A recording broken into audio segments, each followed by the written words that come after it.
जय जगन्नाथ शुभ सकाळ आम आज बाहरी पूरा सकाळु सकाळु पुरी जगन्नाथ को दर्शन पर रथ यात्रा समय आपण मैंने पुरी गले कि ना निहाती जनइबे।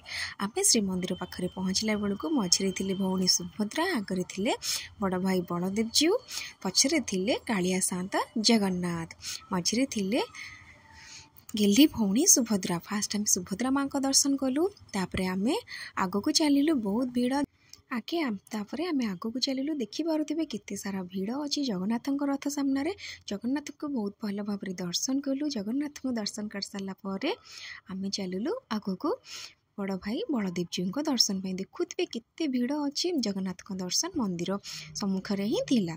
तापर पुणी आम भौणी रथ को क्रॉस कर आग को चलू बड़ भाई श्री बलदेव जी रथ को देखापी। एत सारा भिड़ में ठाकुर को देखार मजा ही अलग। आपण मैंने रथ यात्रा पुरी जाइछन्ति कि नहीं निहाती कमेंट माध्यम जनइबे। मो चैनल नुआ थे सब्सक्राइब करेंगे लाइक करेंगे। आम तापर बलदेव जी रथ को दर्शन कलु रथ दौड़ी छुईलु घर को फेरलु।